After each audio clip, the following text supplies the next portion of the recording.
Dr. Zaato, because conflict of interest is in 3 levels as far as we do know it, based on what the law says. Perceived, could be real, or it could be apparent. With the situation under consideration now, under these 3 arms of, or these areas of conflict of interest, where exactly does it fall?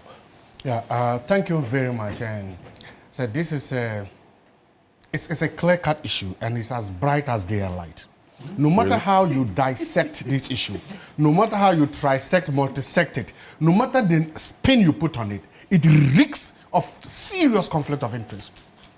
No matter what you do, no matter the HR or no matter the PR you do about this thing, you cannot wash away the stench and the smell of conflict of interest that you've seen seeping into our governance system. Especially because of something. When this president came into power, he tried to raise the bar of governance. He made a deliberate point by saying that part of the problem that we had with the previous government was that governance in and of itself had fallen. The public trust in government had fallen down. So he raised the bar. One of the first things he raised by the bar was to launch what's called a book, a code of conduct of book. The first time any sitting president has done that. Governance code of conduct. Code of conduct. To say that, look, I want to hold my people to a higher standard. Not the normal constitutional or legal requirements. Or no. But I want to put another higher standard up because I expect more from them. One of the key requirements of that is that no public official, no appointee should accept a gift from anybody more than 20,000 cedis. So you travel a lot, we travel a lot. A day. We travel a lot. How much does it cost to sit in a, how do you call those things at the airport that you go and sit, a special place, the lounge. The lounge. Mm-hmm. How much does it cost to sit at the presidential lounge in Dubai for 4 hours, for 3 hours? How much does it cost? No, I'm making a point. I'm making a point. Now, if you are going on your with your president, that means you don't have to pay for that lunch. That's a gift to you. How much is that? So very soon, at the heart of this thing, this arrangement takes a train through the heart of the president code of conduct. If tomorrow we catch a minister taking 20,000 cedis from his brother or from a friend, will that minister be fired? Can you refer to this code of conduct? The idea, it puts you, and that is the point, it puts you in that position. The fact that we are even talking about it, the fact that it's been cabinet means that you have already been compromised, it already puts you there. What do you mean? No, because it's happened already. How do you relate that to There's what another I'm issue talking here. about? There's this other proverb that I like to mention all the time. People may say it's repetitive, say that, and pay was sending nipini. Your roasted yam is making your mouth what? Dark. NDC, when they were in opposition, roasted the yam. And we saw what they said. The presidential jet is pristine. You said it. We will not use private jets. You said it. You condemned it. Dr. Kalisus issued a statement. That statement was beautiful. I loved it. He made that compelling case about how a president is trying to be both parsimonious in the judicial use of public resources while also dealing with the daily issues of his diplomacy, safety, and all that he's doing. He said that, and you could see that he said, look, I am in the room when decisions are being made. And I can understand how the president struggles to make this decision. One, the president is struggling because he knew it will raise it raises the issues of conflict of interest. But the question I ask is, what about Akufo-Addo? Wasn't he a president? Didn't he also have to go through those difficult decisions? There are people in Akufo-Addo's office who can also tell you that they were there when he was also making those decisions. And that he also felt the same weight. But what did we do? We poo-hooed all those justifications. Was it because we don't care about Akufo-Addo's life? Was it because we think that his life is not worth it? So how do you today then justify the fact that because of safety, security, diplomacy, and every this thing that the president has to do is justified to use a private jet? But then because of these same things, Akufo-Addo was not justified to use it. The God of Akufo-Addo is a living God, and he will continue to live God. So because the two situations you juxtapose, yes. One was a private jet that was being paid for. Yes.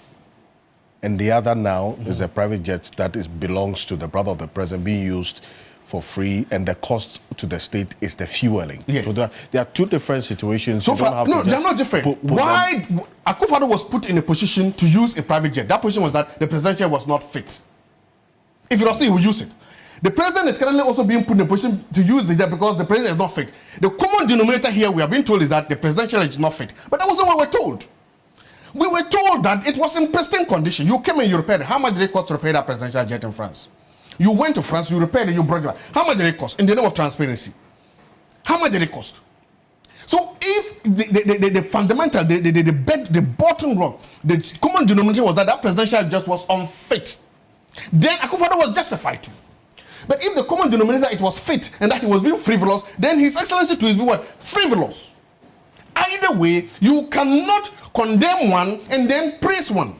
Because both of them then today, the Bearers Minimum could say that they both put themselves in a position where they are not being parsimonious with the scarce resources of this country.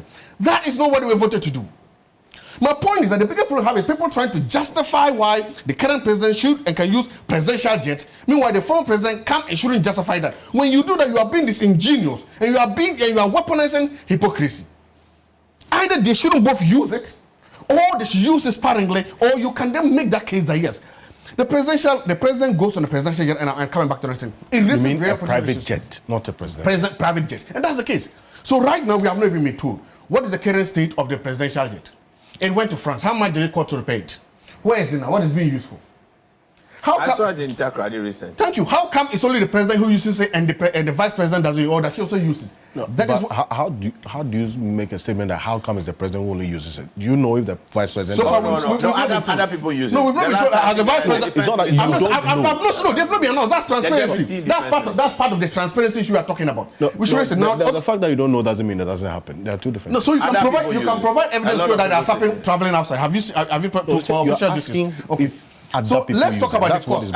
One of the issues that also been told is that we only pay for the fuel. So that means that a presidential jet leaves. No, that's not what we said. What do we all pay the running expenses? I think the fuel, the landing fees, all those things. How much is that? How much have we paid? Don't we deserve to know? As a country, in the name of transparency, don't we deserve to know how much it costs to transport our president from one place to another? It's possible that if we knew and did the numbers, it would be more expensive than Akufo-Addo taking a private jet. It's possible. In that case, Akufo-Addo would be more possible. It's the same like a presidential jet landing. You pay about the same The point I'm making is that we don't know.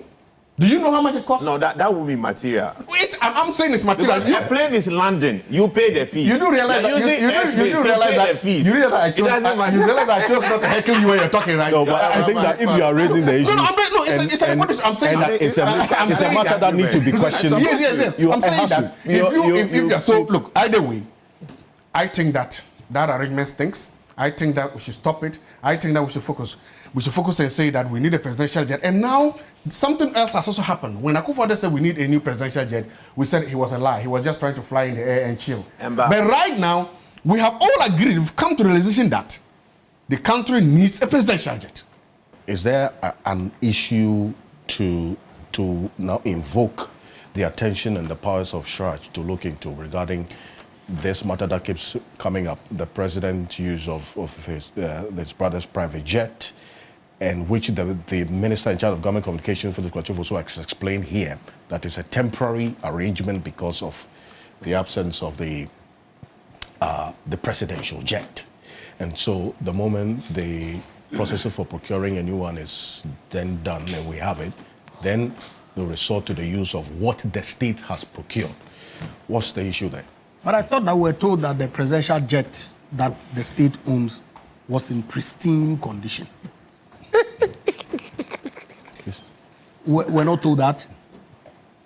Only a few years ago that the presidential jet, the Ghana government-owned presidential jet, was in pristine condition. Then last year we saw a report of the state in which the jet was in. I'm not so sure whether that report holds any water. Because really? Yes. Why? How would you take an aircraft to France for servicing? And if it's not been put in a shape that makes it airworthy, accept it back in Accra. How is that even possible? How did he get here? How did he get here? You spent money on the plane. You took it out to France. This is an aircraft, though, not a Tiku. You took it out for service to be fixed into a state that will make it airworthy. They've completed that work. They've brought you the aircraft. You have accepted it. And you turn around and say, what? That the fuel tanks are still corroded. Is that the suggestion? But it goes back to what Edem was saying. how we play our politics in this country. We all know that this aircraft, the one that the government of Ghana owns, really, even at the time that President Kufuor was procuring aircrafts, his plan was to procure two: a bigger aircraft for long-haul travel and a small one, the Falcon that we have now, for short-haul travels. The kinds of things that we said to bastardize the whole procurement, to the point we used it for politics, and NDC won the 2008 election, came into office and abandoned the bigger aircraft and only sought to continue the procurement of the smaller one. We've used it until 2021. We realized that there were shortfalls in how that aircraft served the presidency. So a proposal was put up to procure a bigger aircraft so that that could be used for long-haul travel, and this can serve short-haul. After all, if you have to use it for short-haul travel, the kind of pressure that you put on it wouldn't be as much as when you have to, use it for both short and long-haul. We had the kinds of things that our friends said in this country. Now, fast forward, new president comes, and all of a sudden, the aircraft that we're told was in pristine condition is no longer fit for purpose, which just came from servicing in France, can no longer fly. And so the president has to use his brother's plane on official duties. Ordinarily, why? If he wasn't coming at any cost to the state, who am I to even give a toss, pardon my French, about it? But there are implications also. What are the implications? Of course, state security and all that. You can't discount the fact that the president is using his brother's plane. Like I said, ordinarily, it wouldn't be an issue. But it's because of the politics that we play around some of these things. Okay. So now we are being told that the aircraft is coming at no cost to the state. The only cost is the fueling and then also the landing rights. Explanation, even at the time that it came in, was rather belated. It was in response to people challenging the original statement that had been put out there that it came at no cost to the state. Mm-hmm. And so if it's coming at a cost to the state, how much is it? Okay, apart from the aircraft being pristine, they were told that the president could fly commercial. We argued that it wasn't practical, and I agree. That I don't expect my president to go and sit in Dubai and spend 4 hours transit time. It doesn't make any sense. But the kinds of things that our friends in the NDC said, people even put their future political career on the line and said that if it ever happens, they will resign. They are still in office. They made it an issue. And now, Ibrahim, well-established businessman, he has the capacity. Issues are being raised as to what benefit that he is getting because of the use of the aircraft.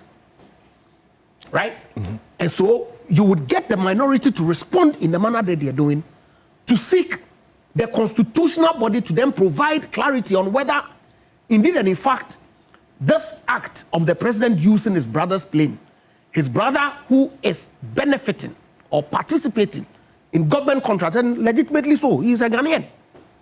Okay, he has every right to participate in whatever business that people of Ghana can participate in. I really don't have any problems with it at all.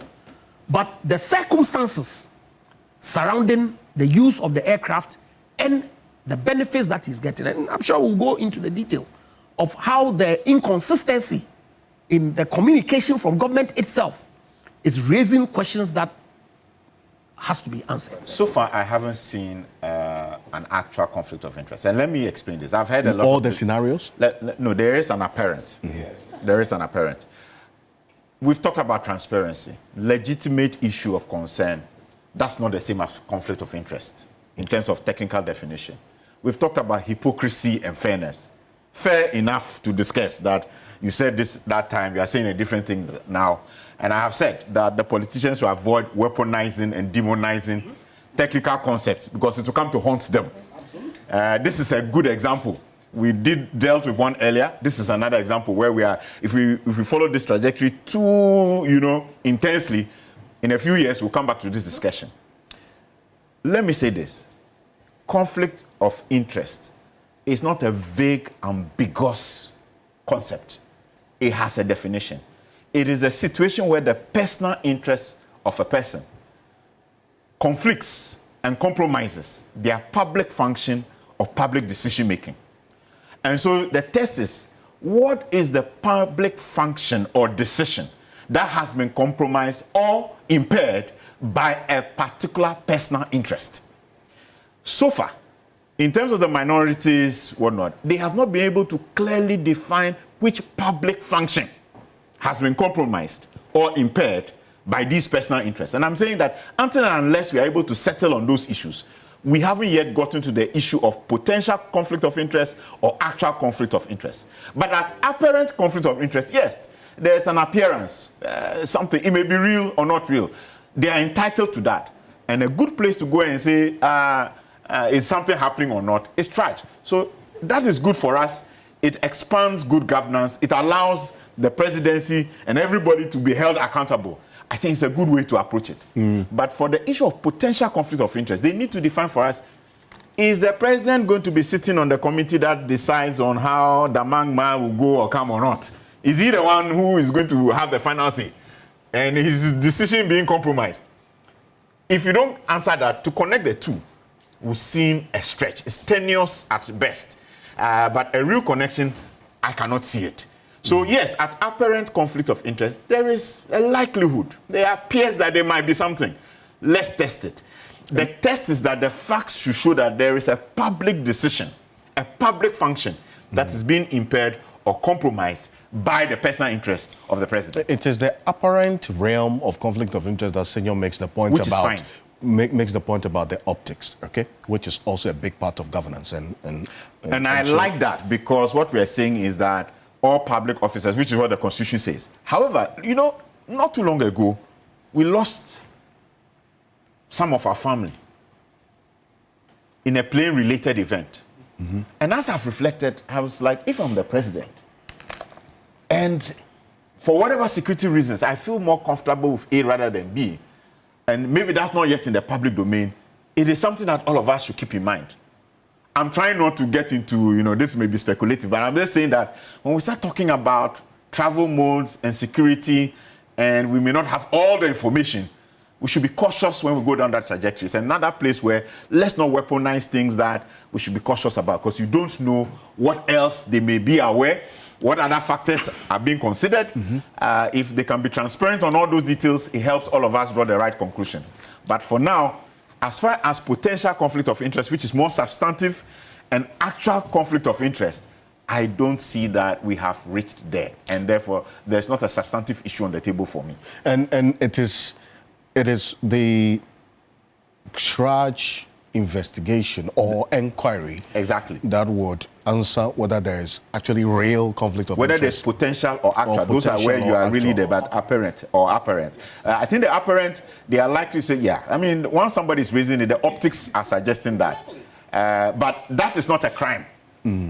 Apparent is not a crime. It's not something to then say, hey, you've done something wrong. You are guided, you are encouraged not to even get yourself there.